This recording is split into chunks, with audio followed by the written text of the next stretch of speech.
What's up, Value Warriors? Welcome to the Value Script.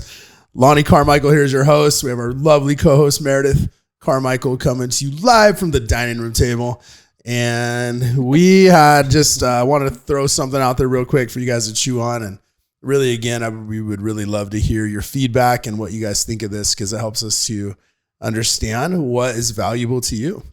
And we care. And we want to put out content that matters. But yesterday, I had my third day consecutively in lifting weights and working out again since COVID. 3 days, baby. I did break that this morning. I had a medical reason. I had to do a fasting blood draw at my doctor's office. And so I had to have a fairly normal makeup going in there. So I used that as an excuse not to work out this morning. It's the best excuse I had. Anyway, but nonetheless, I was working out yesterday and with my lovely wife, and the concept came to me about self-love. And I think being perpetuated across social media, man, even across now in Sports Illustrated and in Vogue and other platforms where beauty used to be celebrated, we're celebrating something else, and we're trying to call it healthy and glorious and wonderful. And so, and to some people, it's empowering, but it's not necessarily sending the message of health and excellence. And so I just wanted to talk a little bit about self-love and what that means, what self-love really is. And again, I'm not the guru. I don't have it all figured out, but these are just some thoughts that we had. You want to run with that, babe? Yeah, well, I think just in society today, we're taught, like, just love yourself however you come. However you come, it's fabulous. You don't have to do anything for anyone, including yourself. And whatever the dynamic is, you're great, just like that. And back at the other person, like, if I don't accept you just for everything you got, flaws and all, like, something wrong with me. Right. And yep. And in the relationship dynamic, that sounds kind of nice. Like, hey, I get to just be loved, just the way I am. What's wrong with that? There's a certain element of that stands true, but at the same time, you can't expect to love yourself and to be happy with yourself if you're not doing things to help yourself progress and to be great, to be your best self, to take care of yourself, both emotionally and physically. If you're just kind of slobbing around and going through the motions and really half-heartedly doing everything, how are you going to love yourself that way? Emily Frisella had a fantastic post about self-love. And the beginning of it says, loving yourself is unconditional. False. And she goes through, it's kind of a long post, so we didn't want to read all of it, but we did want to read this certain part. She said, I know I didn't love myself when I would only do the minimum, go out to the bar 3 nights a week and be too tired or hungover to give 100% effort to my life the next day. Too tired to work out and would give into greasy, fatty food cravings because I didn't feel like cooking anything, and too tired to read at night, so I would just want to watch a mindless movie. How the hell could I have valued myself? I was a shell of what I could be, unhappy, out of shape, and just existing, not living. There's a difference. Take care of yourself, do the right thing, eat healthy, move your body, read a book, treat people how you would like to be treated. Do the stuff you wouldn't want done to don't do the stuff you wouldn't want done to you. Be a contributing member of society. That is self-love. So what a beautiful concept, because we wouldn't want to be in a relationship with somebody that was lazy and lied to us all the time and was unfaithful and just didn't put any effort in, but yet or didn't show up when they were supposed to show up to be with you. Right. And how often do we lie to ourselves and do that personally in our own lives, and then wonder why we don't truly love ourselves? I don't know. It's a beautiful concept that is not often spoke about. And often even that it's not spoken about, but the opposite is being taught right now in our society, that just come as you are and people just need to accept you, however that is. Not only that, but make special circumstances to make you feel wonderful in your mess. Right. In your hot mess. Yes. And yeah. You know, it's just not, you can buy into that all you want. It's just not going to be fulfilling. And we're not trying to get political or grind an angle here at all. That's not what this show is about. But this show is about being able to create a healthy dialogue so the truth can come out. And honestly, if you're not actively working at making your life better, it's getting worse. And it's not society's fault. It's yours. If you're not actively working to make your life better, to make your relationships stronger, to make yourself healthier, your life's not going to be better. It's math. It's like 1 + 1. All of a sudden they want to make it worth 10. It's not. It's worth 2. And if you have think about your really close friendships, if you have a really good friend that you've been friends with your whole life and you're about to do something horrible, do you want your friend to be like, oh yeah, go ahead and do that? Oh yeah.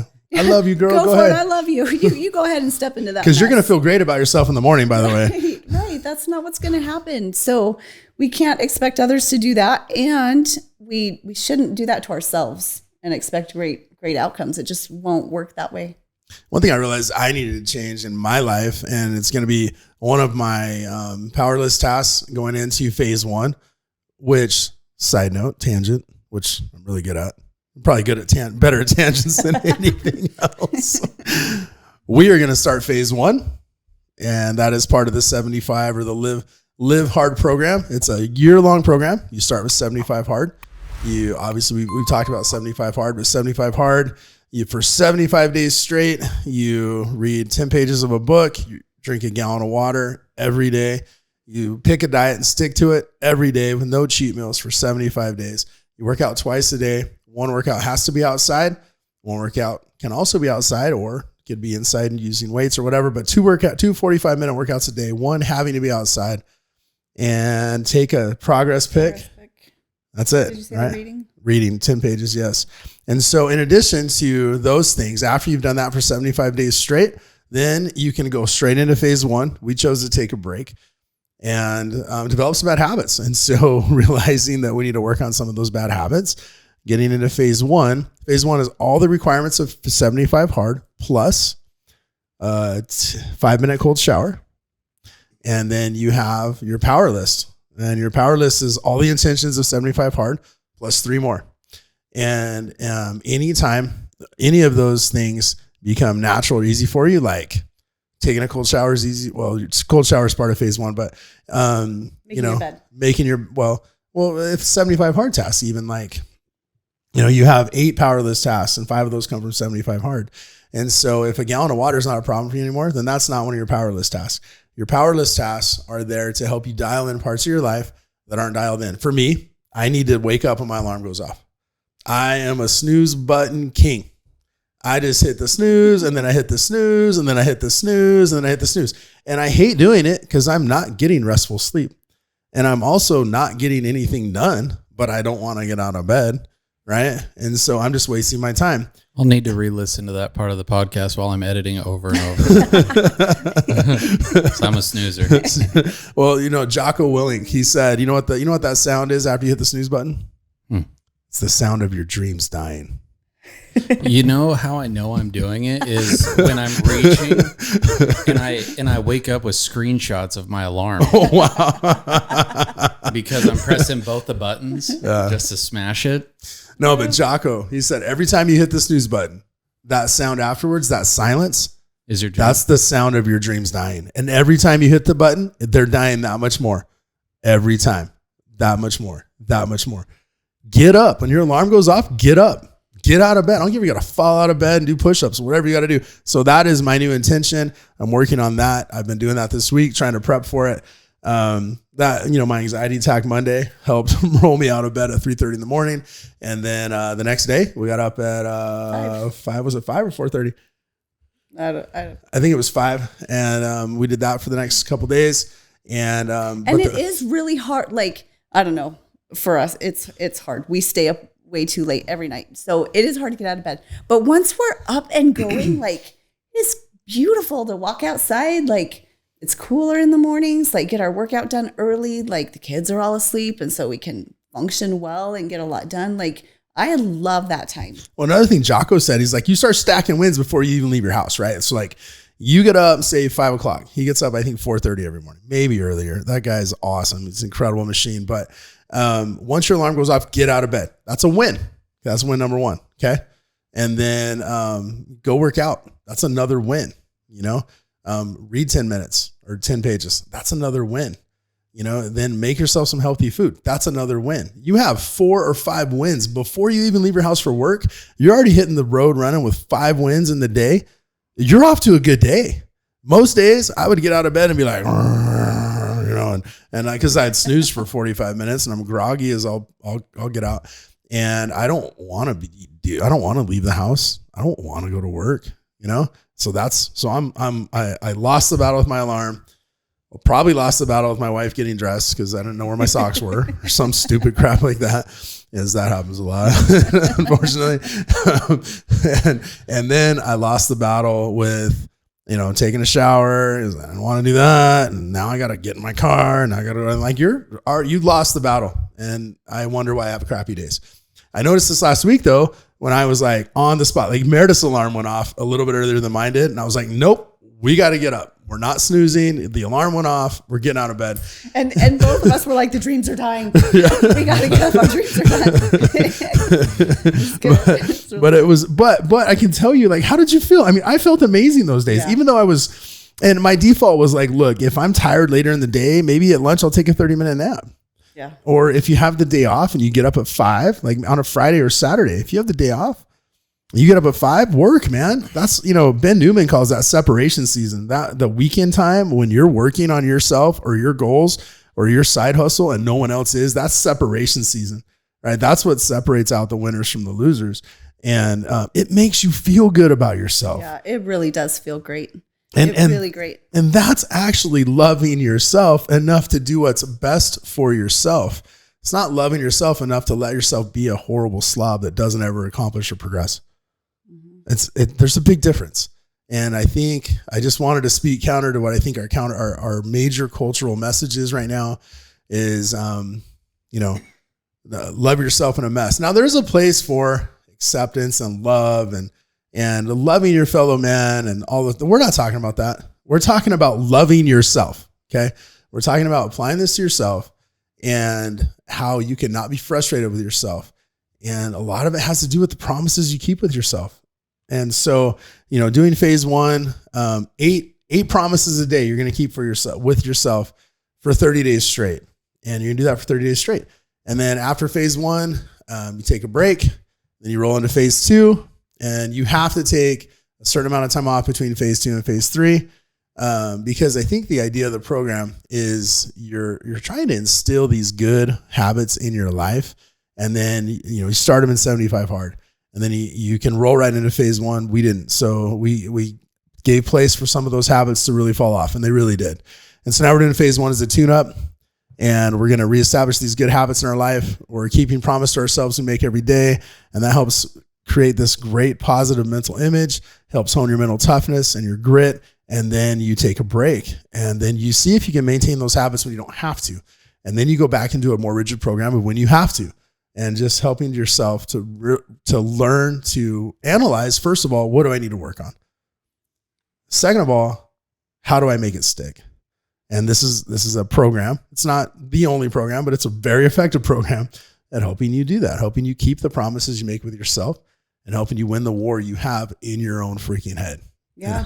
I was just talking to my friend the other day, and she was saying that she realized when she doesn't take care of her basic needs, she starts to lose her mental edge. Like basic as in like she's been working all day and she doesn't have time to eat or doesn't take the time to eat, doesn't schedule the time to eat.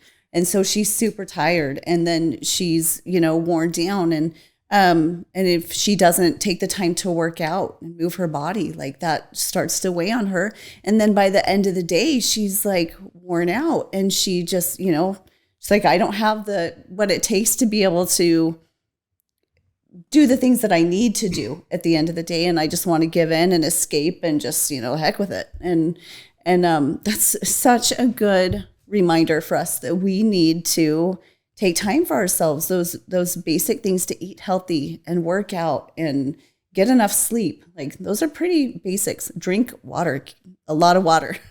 That's one thing I have to force myself to drink enough water. But those are such important things for not only our physical health, but our mental health. Kind of funny. My brain, consciously or unconsciously forgot one of the other main requirements is no alcohol. No alcohol. No alcohol. I just wrote that down. That's a big one. Yeah, because as you mentioned, like old habits creeping in during COVID, and I was kind of bored and using this as an excuse, whatever. Old habits crept in. I started drinking, and it was not good. It led to no good things, and we talked about that on previous episodes, and it wasn't a good thing. So getting back on track. This is something that works really well for me. But again, don't tell yourself the lie that you can love yourself in a way that you would never be able to love anyone else. Like if you aren't showing up for yourself, and if you're not keeping the promises you make to yourself, and you're lying to yourself, and you're not willing to show up for yourself, you wouldn't love somebody else that did that to you. So stop doing that to yourself and watch how your life change. Like watch how your life gets better. I mean, just try it, right? Like just try it, and you don't have to necessarily do as rigid of a program as the Live Hard program. Although if you do, it'll change your life. I promise you that. But do something like, moving outside. It's a genius. Like, the studies they've done with vitamin D and sunlight and how that links to depression and overall general health, even your ability to fight off COVID and regulating your immune system.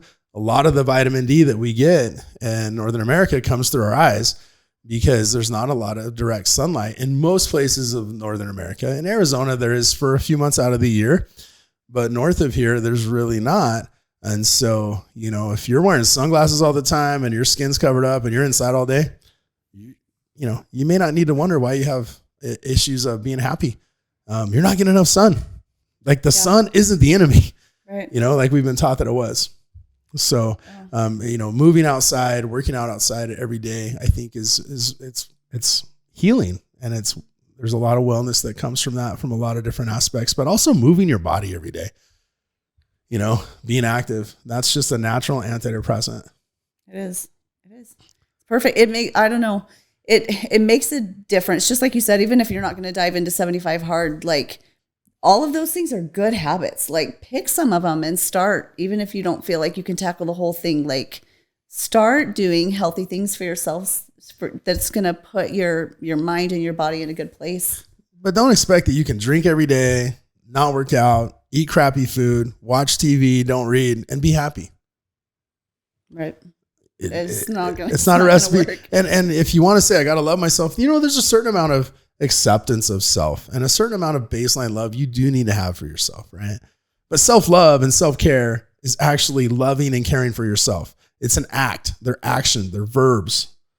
You can't get that sitting on your couch. I think the opposite maybe would be like self-criticism. You don't need to criticize yourself, but at the same time, be real with what you need. I think you need to be honest with yourself. Well, but I don't know. Maybe riddle me this. Do you need to be honest enough with yourself that you can be an honest critic of yourself? So, the word criticism has a negative connotation, but actually being able to critique your flaws, critique your weaknesses, critique where you need to work, that's not necessarily a bad thing, is it? Where I'm coming from is to not label yourself as I'm so lazy, I'm so fat, I'm so whatever. Yeah.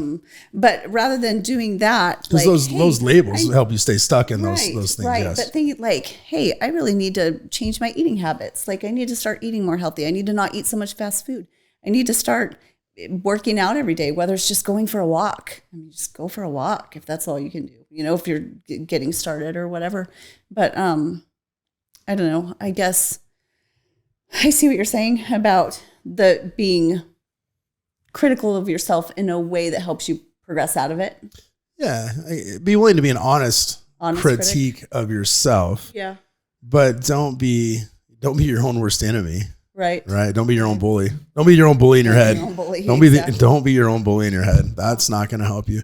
We have a friend that is largely trying to lose enough weight so that she can qualify for a weight loss surgery. And she has made a phenomenal progress, by the way. Yeah. Right. Like she's lost over 100 pounds. And how has that affected her mental outlook?